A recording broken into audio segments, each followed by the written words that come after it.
Good morning, children. Again, in continuation to previous video, we are here starting with particularly the nervous system. In previous video, we have seen the introduction of the nervous system. Now we are here starting with the unit of the nervous system is called as what? Neuron. And these neuron are actually the highly specialized cells, and nervous system or neural system is composed of nerve cell called as neurons. What is the function of the neuron? Neuron actually receives and transmits the nerve impulses from the sense organ to the central nervous system and from the central nervous system to the effector organ, which we are taking up in detail in the next topic. Now, the evolution of the nervous system. That means you know that in human beings a very complex type of nervous system is present, but in the lower forms of life, in lower animals, the like in lower invertebrates, like in hydra, a simple network of neuron is there. They don't have the brain and spinal cord. Only it is composed of network of neurons. After that, it comes the class Annelida, or it comes class Arthropoda, in which insects belongs to. So in these type of animals, the nervous system is little bit evolved, and it comprises of ventral nerve cord, and also the brain is represented by the ganglion present in the head region, and nervous tissue or neural tissue is also little bit organized in the insects in comparison to the hydra. But in the vertebrates, the more developed type of nervous system is present. Now we are here taking up the nervous system of human beings. So nervous system of human beings actually comprises of two parts, that is central nervous system and peripheral nervous system. Central nervous system comprises the brain and spinal cord. That means the structure of brain and spinal cord will be discussed in the central nervous system. Now in the peripheral nervous system, the nerves associated with the central nervous system, the peripheral nervous system actually comprises the nerves associated with the central nervous system, that is with brain and spinal cord. Now these nerves are actually of two types, that is afferent nerves and efferent nerves. So these afferent nerves carries the nerves impulses from the sense organs to the central nervous system. These are the afferent nerves, and efferent nerves carries the impulses from the central nervous system to the effector organs, or you can say the tissues and organs. These sense organs are also the tissues and organs, but from here the impulses are carried to the central nervous system by the afferent nerves, and through the efferent nerves the nerve impulses are carried from the central nervous system to the effector organ. Now we are here coming, this is the definition of these two types of nerves, that this peripheral nervous system is further divided into somatic neural system and autonomic neural system. Somatic neural system, as the name representing, that in this the nerves actually carries release the impulses to the skeletal muscles, or these are further called as somatic muscles or muscles of the external organ. And in autonomic nervous system, the impulses are transmits to the involuntary organs, or smooth muscles or visceral muscles or muscles of the internal organs. Now autonomic nervous system is further divided into sympathetic and parasympathetic nervous system. Now this is all about the parts of the nervous system and nerves. Now we are here coming to the unit of the nervous system, which is called as neuron.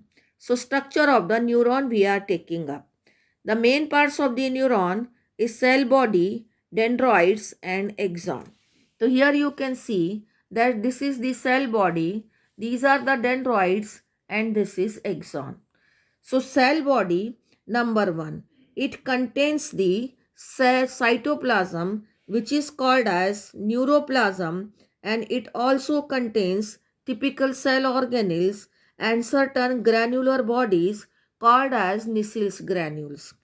These Nissel's granules are actually involved in the synthesis of the proteins, and they are the part of the rough endoplasmic reticulum over which the ribosomes are attached. Now, these small processes which arise from the cell body, these are called as dendroids. The number of the dendroids varies in different types of neurons, which we are to discuss it here. Now, one long process of the cell body is called as axon, and these axons branched into at its distal end terminates into bulb-like structures. These bulb-like structures are called as synaptic knobs or synaptic vesicles. These synaptic vesicle actually comprises a chemical called as neurotransmitter. With the help of this neurotransmitter, the nerve impulses are transmitted from the one neuron to the other neuron. Because from here the second neuron will start, and here the junction point of these two neurons is called as synapses. Hence these are called as synaptic knobs or synaptic vesicles. Now on the basis of the dendroids, the neurons are multipolar, bipolar and unipolar.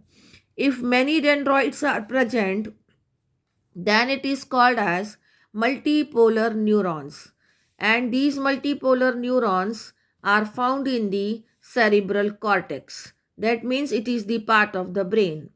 Now bipolar neurons, which is having only one axon and one dendroid, these are present in retina of the eye. Then the unipolar neurons, which comprises only one axon and no dendroids, then this type of neurons are present in the embryonic stage or in the embryo. Now neurons can also be classified on the basis of myelin sheath. Actually the axon is covered by Schwann cells, and these Schwann cells forms the myelin sheath around the axon. If myelin sheath is present, then these axons are called as myelinated axons or neurons, and if myelin sheath is not present, that means if Schwann cell is not forming the myelin sheath, then these type of neurons are called as unmyelinated or non-myelinated neurons. Okay, and these non-myelinated neurons are not having the myelin sheath, it means. Now, myelinated nerve fibers are enveloped by Schwann cells, and wherever the myelin sheath is not present, those points are called as nodes of Ranvier. These are the nodes of Ranvier where the myelin sheath is not present. Okay. The gaps between two adjacent myelin sheath is called as nodes of Ranvier. Myelinated nerve fibers are present in spinal cord and in cranial nerves. Okay. And Schwann cells does not form myelin sheath, then they are unmyelinated neurons, and they are commonly found in autonomous and somatic neural system. So these are the example of myelinated and non-myelinated neurons. Autonomous and somatic neural system is the example of non-myelinated neurons. Here you can see the complete structure of the neuron. This is cell body. This is nucleus. This is the cytoplasm of the cell body called neuroplasm. These small processes are called as dendroids. This long process is called as axon, which is covered by myelin sheath, and this is the gap between the myelin sheath is called as nodes of Ranvier. These are axon terminals which are having synaptic knobs. So this is all about today's topic and about the structure of the neuron, and types of the nervous system. Thank you.